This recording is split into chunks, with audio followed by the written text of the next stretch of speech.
할렐루야. 오늘 여기에 모이신 우리 성도님들의 삶 가운데 주님의 축복과 은혜가 함께 하시기를 간절히 소원합니다.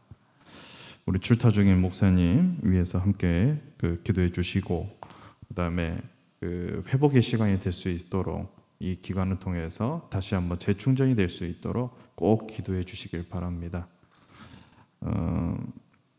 말씀을 함께 나누고자 합니다. 요즘 TV를 보시면은 이것저것 얘기가 많이 있습니다만은 그 중에 이제 화제거리가 되는 것들이 좀 있어요, 그렇죠? 대통령 후보자들의 이야기들이 이제 계속적으로 이제 화제거리를 만들어가고 있습니다. 백신 먹지 않게, 여러 가지 사건 사고 못지않게 대통령 후보자들의 이야기가 굉장히 많이 눈에 보이고 있어요. 인사가 만사라고 하는 말이 있습니다. 적재적소에 적합한 사람을 기용하는 거 굉장히 중요한 일이다라고 하는 말을 우리는 늘 듣습니다. 그런데 문제는 적합한 사람이 없다라고 하는데 문제가 있는 것이죠. 대통령 후보자들의 입에서 나오는 이야기들로 이제 뉴스거리가 계속적으로 만들어지고 있고 화제가 되고 있지 않습니까? 사람들이 입에서 굉장히 많이 오르락 내리락 하는 것까지도 우리가 볼 수가 있습니다. 모든 이야기들이 이제 그 대통령 후보들의 행보에 중심이 맞춰져 있더라. 이미 지켜지기 힘든 공약들을 내느라 바쁘게 살아가는 사람들이나 혹은 그걸 믿으면서 야, 저 사람이면 될 거야, 저 사람은 저걸 할 수 있을 거야 라고 이야기를 내미는 사람들이나 매 마찬가지겠죠. 이제는 누가 인물인지에 대해서 헷갈리기 시작합니다. 공약을 내기 시작하니까. 왜? 허무맹랑한 소리들. 이 찰나에 서로 네거티브 안 하기로 서로 다짐하면서 이야기를 했다라고 해요. 이제껏 본인들의 이야기가 그 흘러가는 계곡물을 마치 담으려고 했던 아주 허무맹랑한 소리였다라고 하는 것을 이제야 깨달았나 봅니다. 참 인물이 누군지 알 길이 없어지고 굉장히 어두운 시대를 많이 살아가고 있다. 어딜 가나 이 사회의 화제거리에 대해서 그렇게 이야기들 합니다. 한 사회의 지도자가 갖춰야 될 가장 큰 덕목은 무엇입니까? 바로 신뢰죠. 신뢰. 기본적으로 신뢰를 갖지 못한 사회가 아무리 정책이 좋은 걸 내놔도, 아이디어가 많아도 결코 좋은 사회가 될 수 없다라고 하는 것에 대해서 누구나 잘 알고 있습니다. 사람이 사람을 믿지 못하는데 돈이 무슨 소용이고 물질적 풍요가 무슨 의미가 있겠냐 하는 거예요. 믿음이 없는 발전은 결코 좋은 사회를 만들어가지 못할 것입니다. 또 좋은 세상을 절대 만들 수가 없겠죠.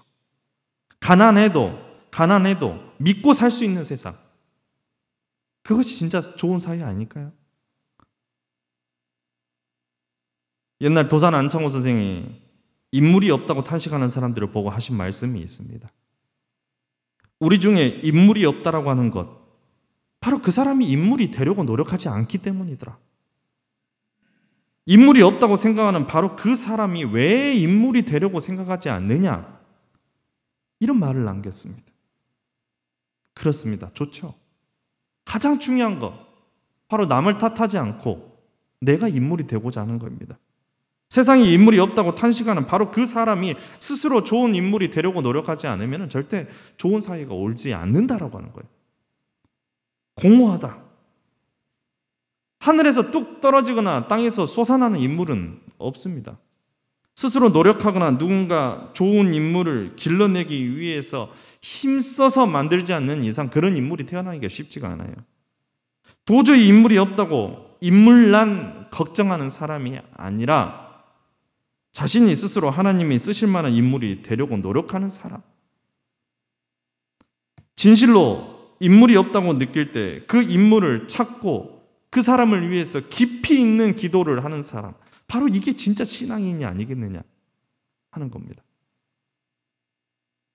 좋은 목회자를 양성하는 일, 이걸 등한시하고 그저 좋은 목회자가 나오기를 바라는 것, 우물에서 숭늉 찾는 일이 아닐까, 그런 생각도 한번 해봅니다. 오늘 교회가 제대로 해야 되는 일들, 오늘날 교회들이 정말로 해야 되는 일들은 높은 건물을 짓는 것, 넓은 예배당을 짓는 것, 교회 다니는 사람의 수를 늘리는 것이 아니라 제대로 된 하나님의 일꾼을 하나 키워내는 것이 진짜 해야 되는 일이 아닌가 싶습니다. 세상에서 출세하고 높은 자리, 높은 월급을 받는 것, 그걸 위해서 열심히 노력하며 사는지 모릅니다.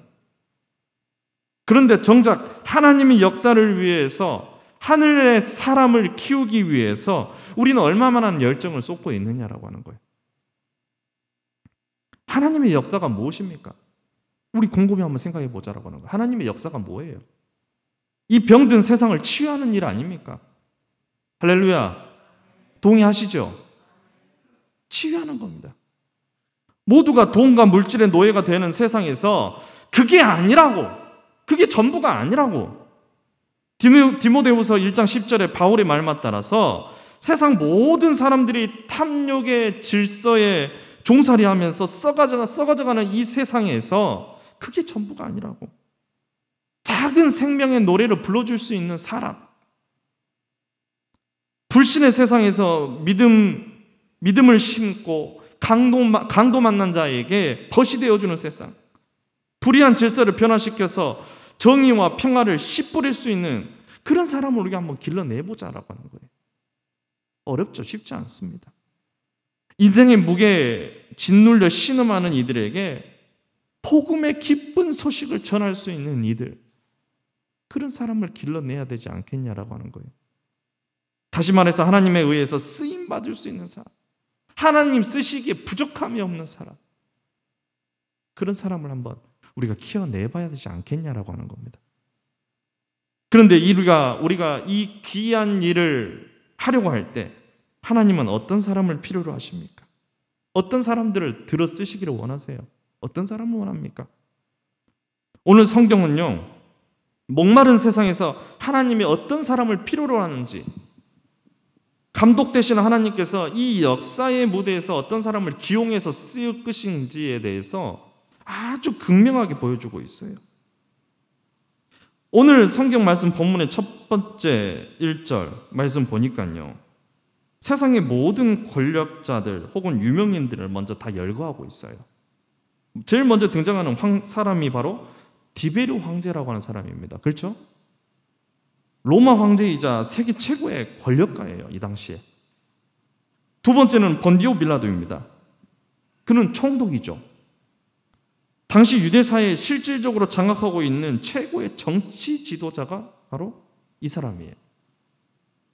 분봉학, 헤롯과 빌립, 루사니아, 그들도 역시 둘째가람스럽게 아주 유명 인사들이었습니다. 힘이 있는 사람들이었어요. 또 있죠. 당시 종교의 최고 지도자인 바로 대제사장 안나스와 가야바, 그렇게 얘기를 하고 있어요. 이렇게 오늘 성경은요, 당대 최고의 정치와 종교의 최고 지도자들을 먼저 나열하면서 시작합니다. 그런데 놀랍게도요, 하나님의 스포트라이트는 그들을 비추지 않아요. 쭉 지나갑니다. 하나님의 스포트라이트, 그런 세상에서 잘나고 권세 있는 자는 그냥 스쳐 지나갈 뿐이다라고 하는 것에 대해서 성경은 보여주고 있어요. 그런 유명 인사나 힘 있는 자들이 아니라, 높은 지위에 있는 사람이 아니라 전혀 예상치 못한 아주 엉뚱한 사람을 비추고 있습니다. 당시의 모든 유력 인사들의 이름을 나열하고 나서 이렇게 생뚱맞게 하나님의 말씀이 누구에게 임했다라고 그렇게 고백합니까? 증거하고 있어요. 어떻게? 광야에 있는 사가랴의 아들 요한, 이 요한에게 주목하고 있습니다. 사가랴는 하급 재간입니다. 하급 재간. 지금으로 따지면은 목사도 못된 전도사 정도? 그 정도? 그렇게 표현할 수 있겠죠. 휘황찬란한 왕궁에 거하는 사람도 아니고요. 어떤 높다란 권자에 앉아있던 사람도 아니었어요. 그는 광야에 있는 사람입니다. 이 요한을 보고 우리가 그렇게 얘기를 해요. 그를 통해서 하나님께서 일을 맡기고자 하셨다라고 하는 거예요. 오늘 본문은 매우 짧은 문맥 속에 당시의 최고 권력자들과 그 광야에 있는 요한을 서로 대비시키고 있습니다. 비교하고 있다라고 하는 거예요. 그 대비의 극적 효과를 통해서 진실로 하나님이 역사를 통해서 쓰시고자 하는 인물이 누군지에 대해 밝히고 있다라고 하는 겁니다. 아주 분명한 어조로 우리에게 이야기하고 있어요. 사실 여기에는 성경에 이렇게 기록되어 있으니까 우리가 잘 느끼지 못할 수도 있어요. 이 성경을 당시 로마 황제나 디베료나 본디오 빌라도 같은 사람들이 보았으면 기분이 어땠을까요? 한번 생각해 보세요. 상상해 보세요. 그 사람들 생각이 어땠겠어요? 아니, 저 천한 광야의 세례 요한, 소위 말해서 요한, 이 요한하고 자신을 대비시킨 것을 그들이 알았으면 무슨 생각을 했을까요? 아니, 인도에도 아직도 그 카스트 제도가 있지 않습니까? 불가촉 천민과 소위 말해서 지배계층이 서로 비교가 된다면 그들이 뭔 생각을 했어요? 상상도 할 수 없어요. 상상도. 감히 나를 저런 천한 것들하고 비교해? 이런 생각 왜 안 하겠습니까? 하나님은 세상 권세자들을 통해서 역사하는 분이시다? 이런 명제와 질문을 가지고 한번 생각해 보세요. 오늘 이 말씀을 통해서 우리가 하는 얘기가 무엇입니까? 아니다라고 하는 거예요. 아니다라고. 그건 우리 생각이다라고 하는 거. 우리 생각. 대통령이 되고 국회의원이 되고 거기에 목매고 거기에 집착하는 거, 그거 다 우리 생각이다라고 하는 거예요. 돈 잘 보고 돈 많이 있는 사람들을 들어 쓰신다? 그거 우리 생각이더라고 하는 거예요. 우리 하나님, 사실 이런 점에서 보면 굉장히 엉뚱한 분이시더라 하는 겁니다. 그러나 오늘 말씀대로 하나님의 시선은 전혀 엉뚱한 것을 주목하고 있더라. 광야에 있는 사가랴의 아들 요한, 하나님의 말씀은 세상에 결코 주목하지 않았던 사람, 전혀 뜻밖의 인물에게 주어지고 그를 통해서 하늘 역사를 새로 써가시는 하나님의 그 섭리가 담겨져 있더라 하는 것입니다. 그렇다면 하나님의 말씀이 임한 광야는 또 어떤 곳이에요? 광야는 또 어떤 곳입니까?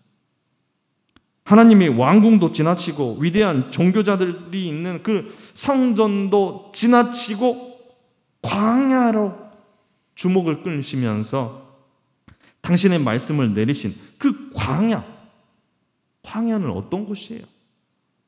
성경 곳곳에서 언급하고 있는 이 광야는 아주 중요한 장소입니다. 어떤 물리적 공간의 의미를 두는 것에 의미도 없지는 않겠습니다만은 신앙적인 의미가 더 강한 곳 아닙니까? 광야는? 단순히 황량하고 거친 어떤 땅, 그런 의미를 우리를 넘어서서 이스라엘이 하나님과 첫사랑을 맺은 것도 광야였고, 출애굽에서 하나님의 백성이 되고 하나님의 민족이 되기까지 무려 40년인가 훈련받은 것도 광야였습니다. 그래서 결론적으로 저들의 모든 노예 근성을 다 버리게끔 만드는 아주 귀한 훈련의 장소가 됐던 곳이 광야 아니에요? 거기서 하나님과 이스라엘의 특별한 관계가 성립이 된 곳 아닙니까? 예수님도 하나님의 뜻을 받기 위해 금식기도 하던 곳도 역시 광야였다 하는 거예요. 물론 광야는 굉장히 거친 곳입니다. 힘든 곳이에요. 그 누구 하나 가고 싶지 않은 곳이 바로 광야입니다. 그곳은 시련과 역경의 땅이죠. 자꾸 시험이 들게 만드는 땅이 바로 광야입니다.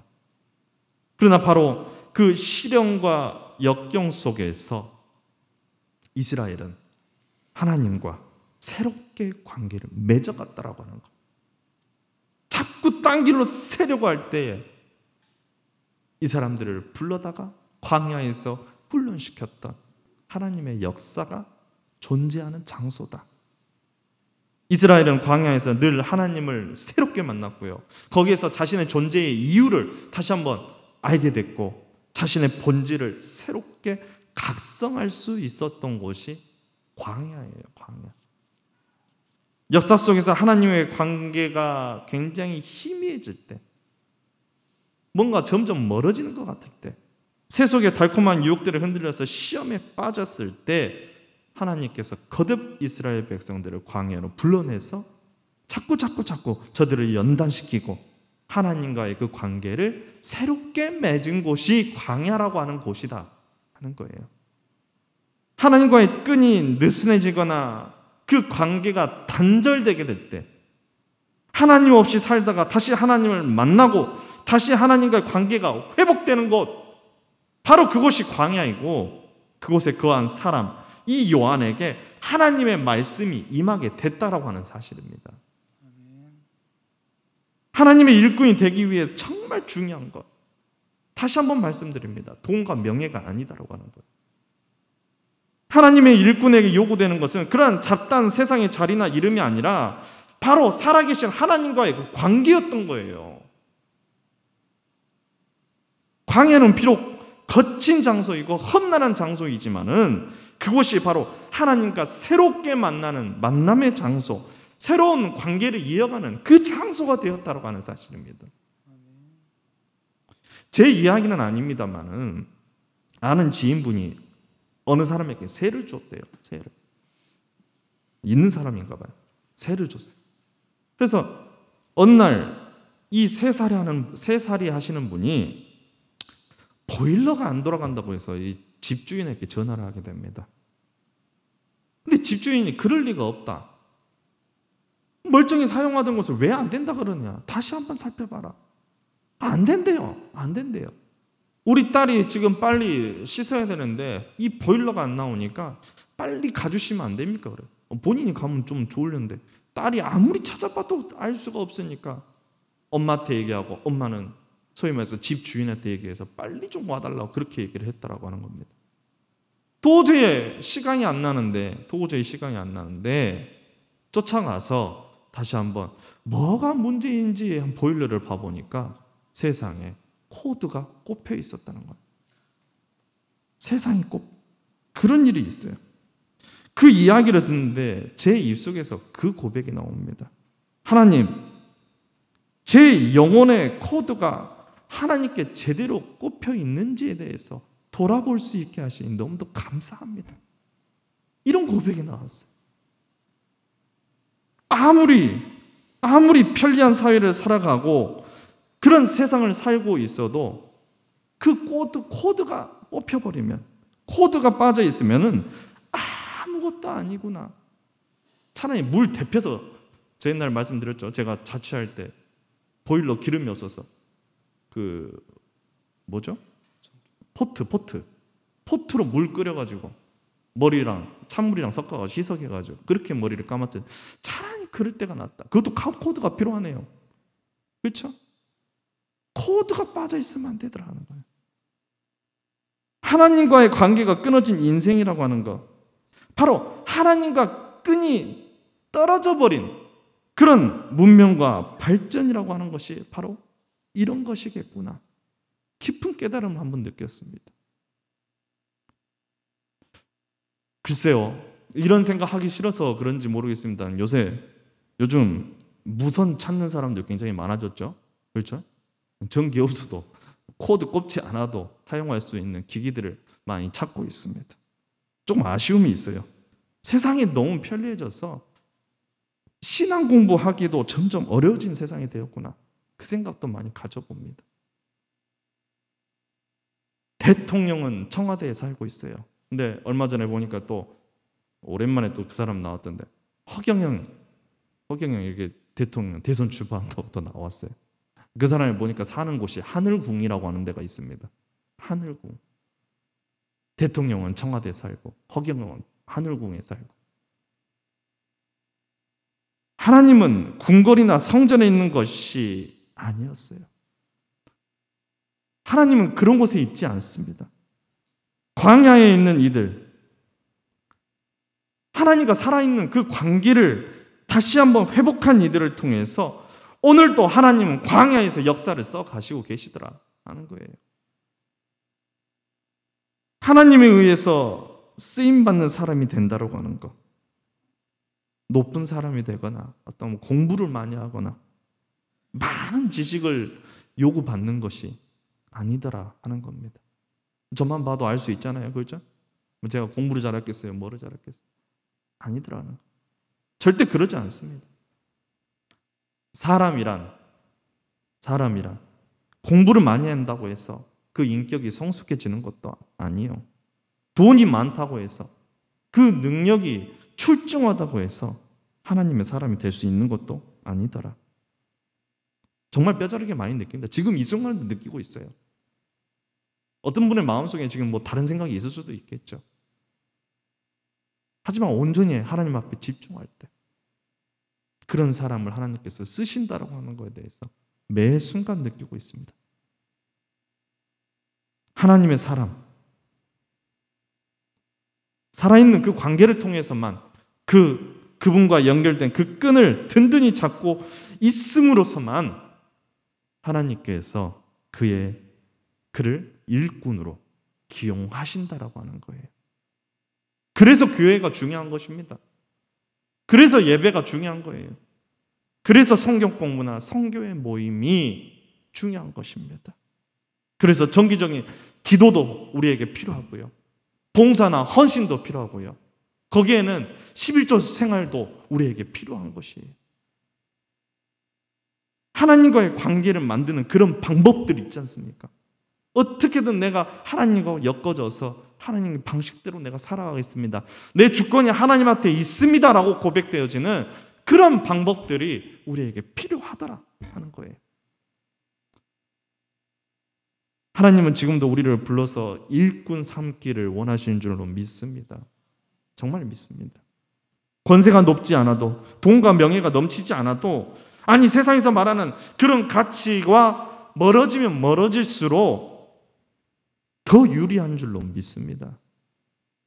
하나님은 살아있는 관계를 가진 이들을 통해서 살아있는 그 관계에 끈을 놓치지 않는 그런 사람들을 통해서 오늘도 하나님의 역사를 이루어 가시는 줄로 믿습니다. 하나님께서 쓰임받는 우리 모두가 되기를 주의 이름으로 간절히 소원합니다. 그래서 이 땅에서 벌어지고 있는 하늘 역사의 주인공들이 되시기를 주의 이름으로 간절히 소원합니다.